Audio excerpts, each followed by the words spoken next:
Hey guys, welcome back. We are starting on Mission 12 Ghost Ship in Devil May Cry 1 today. We start off by looking at our available power-ups for Alistair. In this part, I go with Stinger level 2 just to get a little bit more offensive power on that stabbing thrust attack, but I do consider saving up for air hike, so it's a little bit of waffling here and there.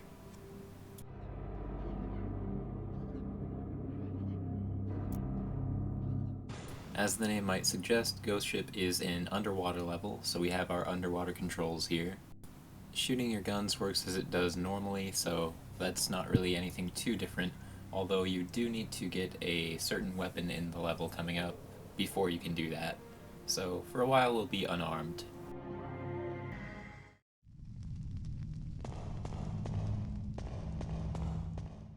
Heading down the stairs here, we encounter our first group of enemies of the level.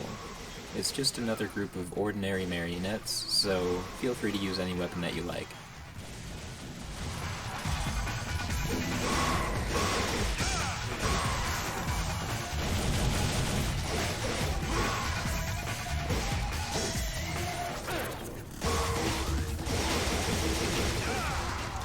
And right through here we find, wait, could this be the fabled ghost ship? And accompanying vending machine? Look at this Pirates of the Caribbean ass, Disney looking ass ship. Your beautiful Devil May Cry 1 never change. Anyway, after you collect the red orbs, head over to the ship and go underwater.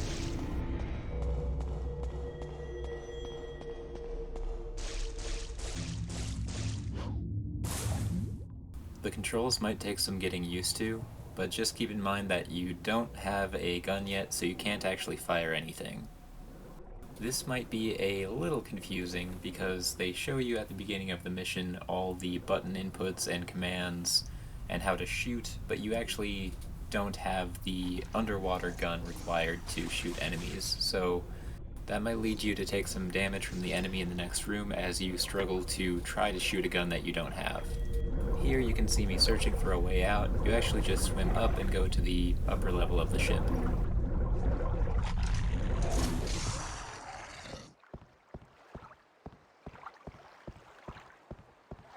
Unfortunately, there isn't anything in this chest, so just go upstairs.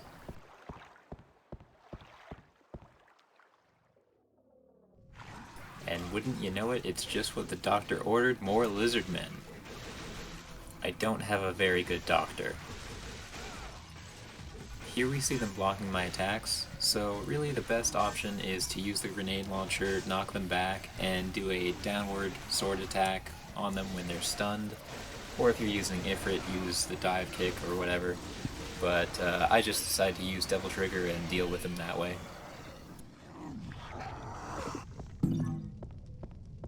We'll collect these red orbs, and then over here we get the Needlegun.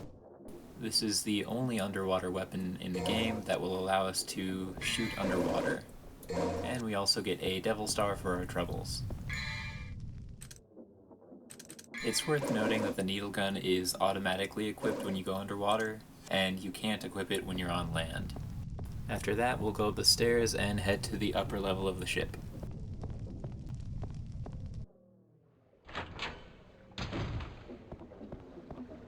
It's awfully quiet up here. It's so quiet. You might even say, this ship is abandoned. I'm not sorry. These are the jokes. Anyway, moving along, we'll touch this door. It'll give us another cryptic message and spawn one of these scythe guys.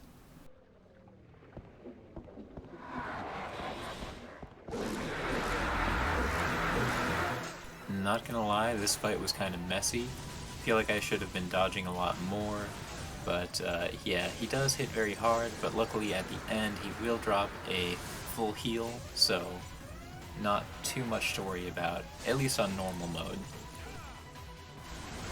Here I'm just trying to burst him down with Devil Trigger and recover some lost HP, but he is still pretty hard to hit.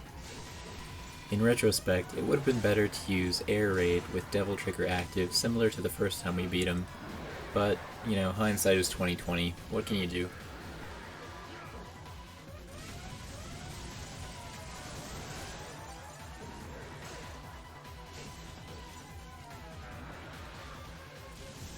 Okay, and down he goes. And there we have a green orb for the full heal. I'm not sure if that's a guaranteed thing though, so I wouldn't count on it 100%. It probably varies depending on the difficulty mode, and it also could just be completely random. And we'll interact with this door one more time. Okay, seriously, look at this and tell me it's not a Disney ride.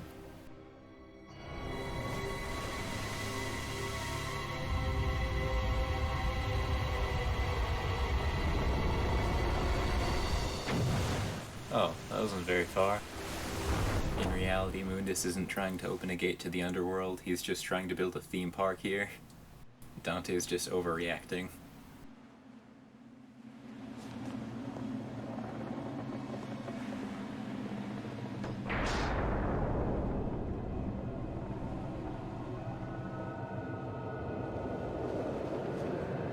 Alright, it's time for the Griffon rematch. The second of 3.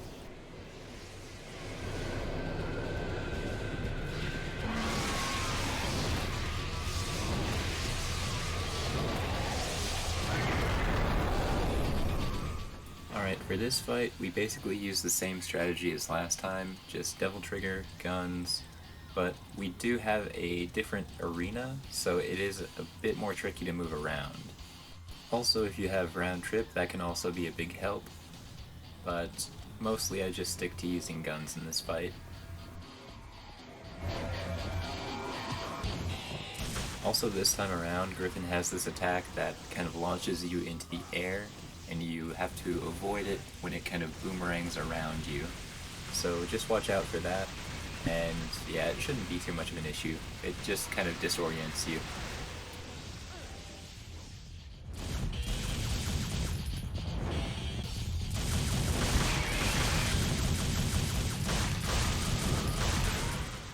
Another thing to note about this attack is that Dante will lock on to the electric bird that's boomeranging around him. So if you're planning to activate Devil Trigger, it's best to wait until after this attack finishes.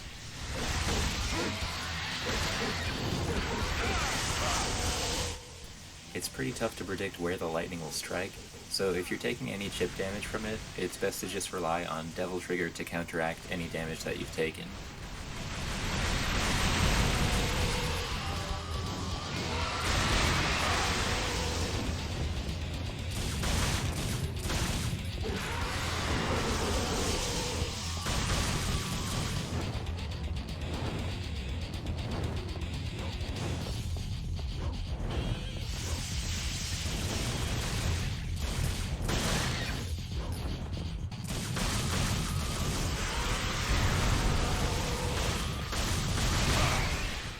Alright, he's almost done, he's in red health, so let's just use Devil Trigger to finish things off.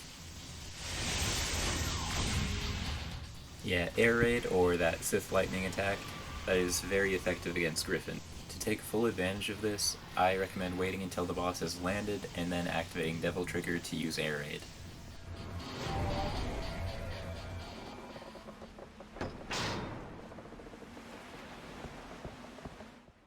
Okay, and that will bring us to the end of Mission 12. Okay, at a casual speed, 10 minutes 39 seconds, and we collected 710 orbs. And that'll land us another B rank. Yeah, that sounds fair. Maybe after finishing Devil May Cry 1 through 5 and DMC, I might go back and do some S rank missions, but we'll see. I do really like games that incentivize you to play with style and skill, and so far Devil May Cry is doing pretty well in those fronts. Now on to Mission 13, Abyss. And basically in this mission we'll be escaping the ghost ship. Here we pick up the Staff of Hermes. It's decorated with 2 snakes coiled onto the staff. It is kind of odd that picking up this staff seems to cause the boat to sink. Maybe it's meant to be just timing, but it really feels like an Indiana Jones style trap, but it doesn't really make much sense if so.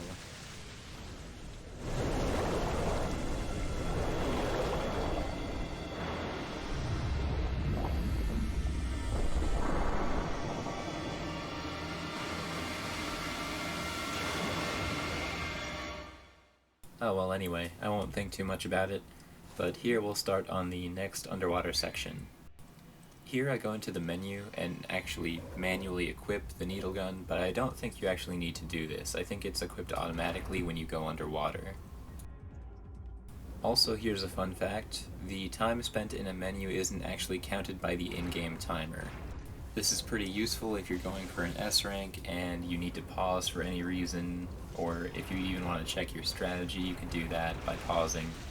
But for speedruns and things like that, it does kind of kill the spirit of the run, so I wouldn't recommend it there. Actually, I'm pretty sure the official speedruns for this game don't accept the in-game timer as an official score anymore. Anyway, we're just down here harpooning some lizard men, as you do.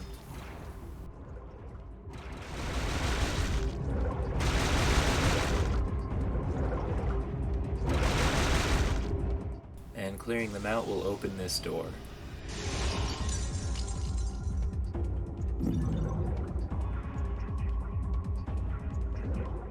Also, I should mention this next room is optional, but it's worth the blue orb fragment. Before picking it up though, we'll deal with the enemies. Yeah, underwater combat in this game just boils down to shooting and trying to angle the camera properly, so nothing too much to say here.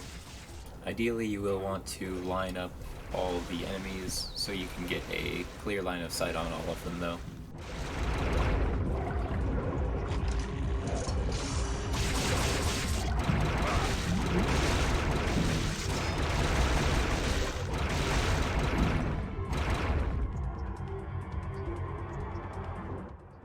Okay, now that the enemies are all dealt with, let's swim over to that blue orb fragment.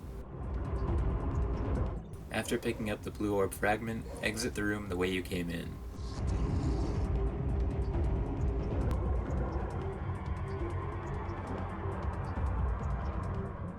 Then head over to the opposite side of the room and head down the stairs. In this room again we deal with the lizard men, but it seems like you can probably skip them if you just head to the exit.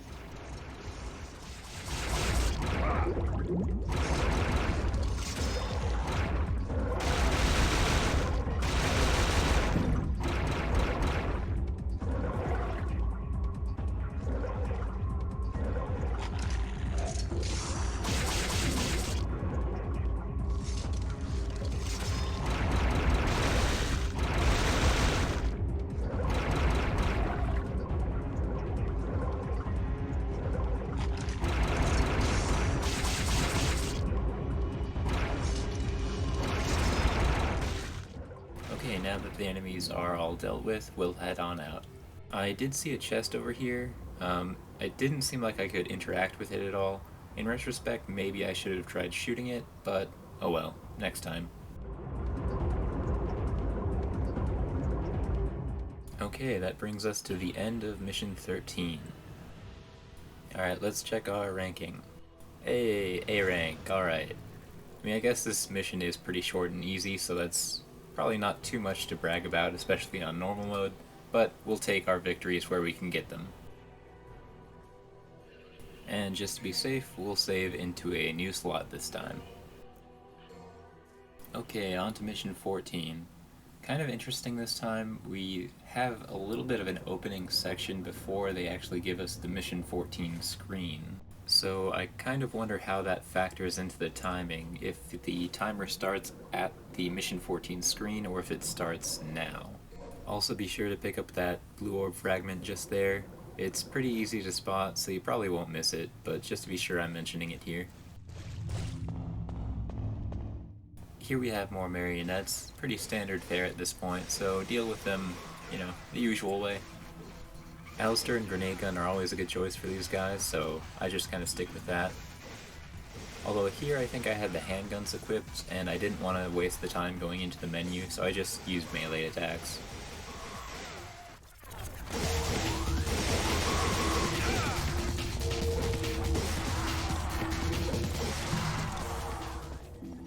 Okay, so we'll head through the door up ahead, and now we get the Mission 14 screen. Deep darkness and towering mountains. Okay, we do have a decent amount of red orbs now, so let's check our power-ups. Oof, just barely short of Vortex level 2. Okay, and the mission objective this time is to go to the surface and head for the Colosseum. Heading through here, we see a room with spikes on the wall, and probably spikes that will come up through the floor, so that'll be fun to deal with. It's good to pay attention to the layout of these corridors because you will have to backtrack through them with spikes rising up from the ground. Also, apparently, if you have enough Devil Trigger at this part and you activate Vortex, you can just kind of fly through everything, so that would be the best way. Unfortunately, I didn't do that here. Here we get the Emblem Shield, which we'll use on the doors back by the Colosseum, and we'll activate the skeleton's arm to open the way forward and activate the spikes. And here is where you could use Vortex in Devil Trigger mode to bypass this whole section, but yeah, we do it the old-fashioned way. It is kind of a shame because watching this back, I do actually have enough Devil Trigger to have done this strategy, but oh well. That'll be something to try out for next time. Yeah, these spikes, if they hit you, can do a decent amount of damage, so try to be careful.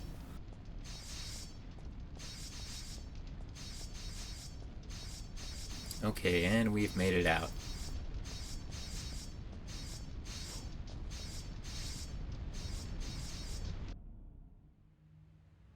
Moving along up here, you'll want to go to the waterfall in the back. There is a holy water you can pick up there.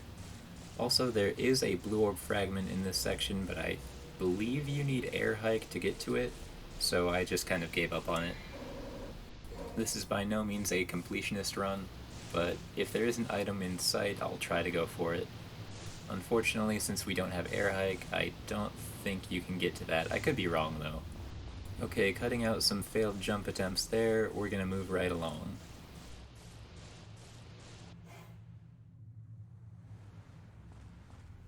And here we have another one of those Reaper guys.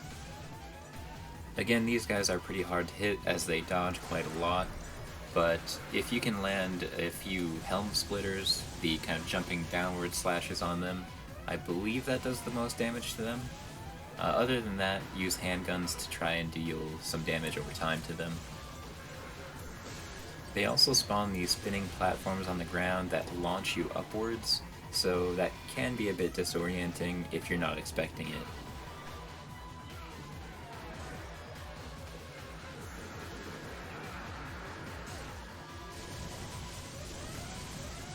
As always, if you start getting low on health, it's best to activate Devil Trigger and try to deal as much damage as possible while you're healing your HP. Also, if you don't feel like dealing with this fight, you could just use the holy water you picked up by the waterfall earlier.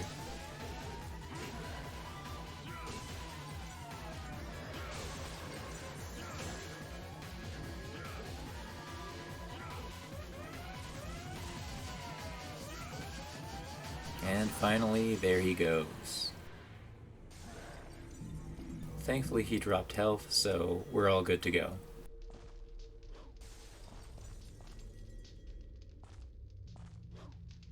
There is also health in the cave over here, so if you're struggling during the fight, you can retreat and come into this cave to pick up this green orb.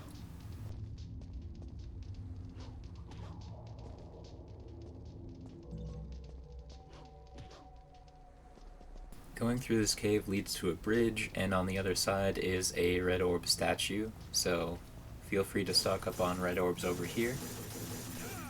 After that, there is also a blue orb fragment down below, right off this ledge here.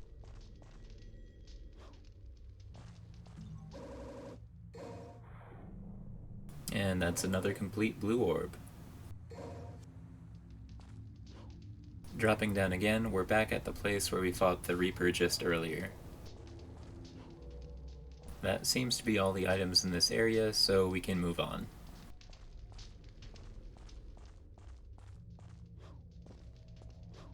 And here we have a red orb door, so having that red orb statue up above does help.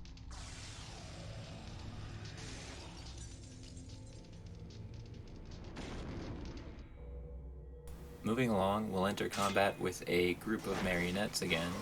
As always with large crowds, using the grenade gun is recommended.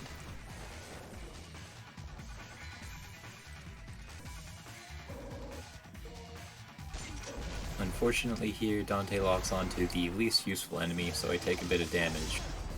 On the next try though, we get a good solid blast that hits the whole crowd. Here they're all kind of crowded up by the spawn point, so I activate Devil Trigger and just go to town.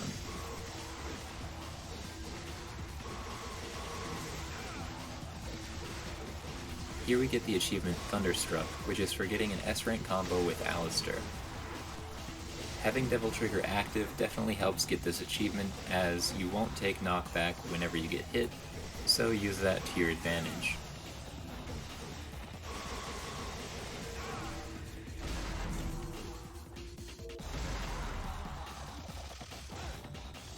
Okay, that seems to be the last of them. Up here we can pick up another Devil Star.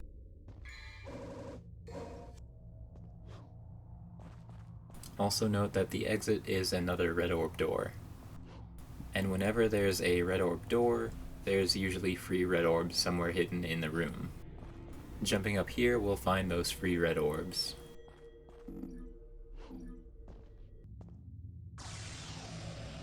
Okay, moving along. Also up ahead in this room they give you more red orbs anyway, so that'll help make up for the 100 red orbs that you spent on the red orb door. Okay, and just like that we've reached the end of another level. Okay, we're making good progress through the game. Alright, let's check our rank.